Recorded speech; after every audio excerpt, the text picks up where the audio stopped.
to shift tack now. Talk about students who are starting, or some of them are starting university in the coming weeks, and are going to be offered consent classes. What are they? Well, we'll talk about that in a second. But Freshers' Week is often a time for first-year students to let their hair down and have a good time before the lectures really begin in earnest. This year, many campuses are offering workshops about sex and relationships, as well as the more traditional activities, the pub crawls, etc. Do students need lessons in consent, or is this nannying young adults in their first foray, for many of them, into an adult world? And will people who have problems with this really attend a session? Anyway, let's discuss this with Susan Edwards, who's Dean of Law at the University of Buckingham and author of Sex and Gender in the Legal Process, and lawyer, and author of Why Rape Culture is a Dangerous Myth, from Steubenville to Ched Evans. That's Luke Gittos. A very good morning to both of you. Susan, if we can start with you. We'll have a lot of viewers who are shaking their heads just simply because they won't understand what a consent class is. What do we mean by consent class? Well, first of all, I think the language is not the right language to use. I think we should be talking about sexual and equality awareness. To talk about consent classes, I think, is far too narrow, and it does rather suggest that we're going to be giving training on a very specific area of sexual consent. It's much wider, it's much broader, and it needs to be much wider and broader, taking in a whole range of behaviour, conduct, and the environment within which students study. OK, but just give us, Susan, if you would, a sense of what people will learn, avoiding that narrow definition, in these classes. What's going on in them? Well, what is being proposed is a direct response to the problem of sexual harassment, which has been rising not only in society but within universities. And if we take the lead from the National Union of Students, so this is not about nannying, the National Union of Students themselves have drawn attention in their reports to the rising sexual harassment on university campuses. And about 68% they have recorded last year of cases. And they've also discovered that 1 in 7 students suffer from serious sexual assault. So there's a real problem. It's coming from students. It's not just coming from the educators. The educators are obliged in any event, they are under a duty in fact, to have health and safety policies, to have sexual harassment policies, to have equality and diversity policies. In my view, having what you call consent, I think it should be renamed, as I said, sexual awareness, sexual equality awareness, discussions and workshops should actually be part of that overall holistic approach. All right. Luke Gittos, there's Susan talking about these classes and talking about them being discussions, discursive. Are they discursive, or are they didactic? Are they legalistic? Are they telling people how to behave? Well, I actually think they're a dangerous combination of all of the things you've talked about. I mean, there are lessons included in these consent classes about the legal definitions of consent, and they're very much built around ensuring that students avoid an allegation of rape or sexual violence. I think this is an enormously destructive idea to introduce onto a campus. Most of these students are away from home for the first time.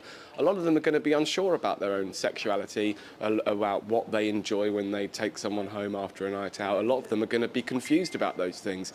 And a lot of these things are going to happen while the students are, let's face it, drunk, on drugs or on other things. So a lot of these experiences that students are going to be having at university don't fit into the kind of very nice, natural, holistic coursework that's being anticipated.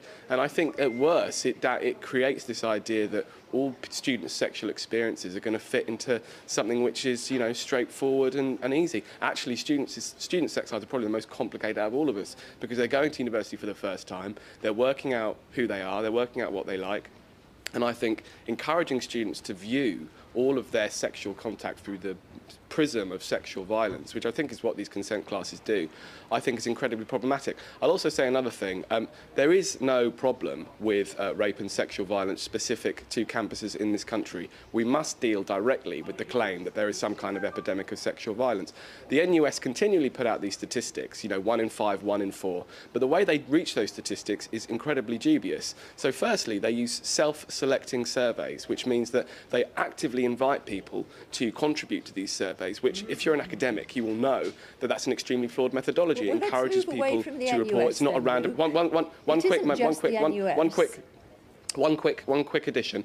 They also use a very, very broad definition of what constitutes harassment and sexual violence. So it will go from everything from unwanted comments about the way someone looks right up to rape and serious sexual violence. So conflating all of these things, bundling all these things in together in order to try and present this crazy epidemic of violence on our campuses, I think is extremely dangerous. And because consent classes arise as a result of these figures, I think they should be gotten rid of. Students need to use common sense, courtesy, but also need to go out and discover who they are and be free to do that without some NUS official looking over their shoulder at every turn. Luke, they do need to use common sense and courtesy. But let's first of all take the point about consent. If we're looking at sexual relations and consent, the law is quite clear that anybody who consents to any sexual encounter should have a free and full choice to do that, and they should have the capacity to consent. And one of the major problems is the intake of alcohol, the excessive intake of alcohol, which actually leads to some of these difficult situations. But please don't just beline the NUS survey, because it's not just the NUS survey. Universities UK are also setting up these kinds of classes. So it's those responsible for university education. And across the board, not only in universities, we know that sexual assault and sexual abuse and sexual violence is absolutely rife within society. It doesn't stop at the door of the university or at the door of the dormitory. It is reflected within universities. We have a duty as educators, as those who care for students, those who care for the well-being and mental well-being of students, to ensure that they are supported, that they feel empowered. This isn't about nannying. In my view, this is about empowering each and every student to be able to stand up, to be able to say no in a sexual encounter, to be able to support other students. And this is about helping men in as much as it's helping women. And it should not be, and I agree with you on this, it should not be just narrowly focused on consent within a sexual encounter. It's about the whole environment within the university. And if I could just say, if we look at the media, pornography, the representation of women, especially in the media, is part of a broader context in which we learn how to respond and live with one another. And we should be challenging and contesting that as well. Can I come back on that? You know, Please. decades and decades of research has failed to prove any connection between pornography, attitudes, misogynistic media, and incidents of sexual violence. There is no the connection between those advertising two things. industry But let me get back. should Let me get back to stop advertising, because I'll come back to what the you consent see point. and what is influences Can I just what come back you on the do. consent classes? Luke, do, because we're digressing when we're getting into porn. Go on. Yeah, sure. So the consent classes, I'm glad that my co-panelist thinks that the definition of consent is straightforward, because it's not. There's a whole series of very complicated legal judgments about the extent of alcohol inducement that leads people to lack consent, blah, blah, blah. I won't go into it, but it's incredibly complicated, and there's no chance that students are going to be able to get their head around this in a consent class. But, you know, whoever runs this, whether it's Universities UK or the NUS, it's not something that student bodies should have anything to do with.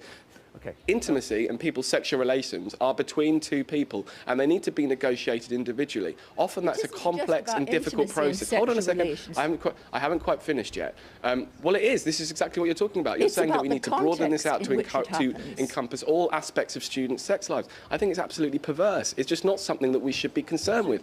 It's often something which is deeply private to an individual student. And I think what you're going to see, if you have Universities UK and the NUS dictating to students what amounts to a healthy relationship, you are going to be running roughshod over a whole host of individual perspectives on that issue. Most students have to figure this out for themselves. They have to figure out who they are. They have to figure out what they like when they're entering into sexual relationships with another person. They don't want this dictated to by some official at the NUS or at Universities UK, because they like to pretend that this is straightforward. Well, of course I agree, that love and sex and falling in love is straightforward and easy. We raise awareness about racism. We raise awareness about homophobia. We raise awareness about a wide range of social and cultural matters. We should be raising awareness about sexual intimacy and sexual and equality issues within universities. And if consent is part of that, good, but it must be much, much broader. And I agree with some of the points you raised, of course, Luke. To what extent should compulsion play a part here, Susan? Hang on, Luke.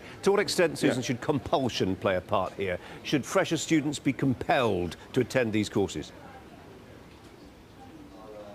Is that a question for me? It is. That's why I Well, said Susan. Yeah, go on. Should they be compelled? Well, of course, this is the debate that's going on with Justin Greening within the school situation.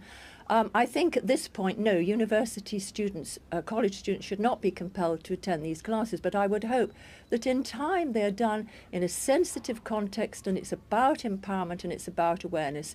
It's not at the other end of the continuum about dictating to them about matters of sexual intimacy. It's taking a holistic approach in terms of saying, we care about your education, we care that you will get a job at the end of your course, we care that you'll get a good degree, we also care about your safety, your well-being, your mental health, and sexual experience and the context in which it happens is just a part of that, Luke, and I welcome that. Yeah, Luke, what's wrong? What's wrong with, as you say, young men and women who are feeling their way into a world of complicated morality? What's wrong with discussing in a consultative way with some of these young people, some of these young men in particular, the idea of consent to something which is reversible, which is retractable? I mean, that's an important idea. What's wrong with discussing that?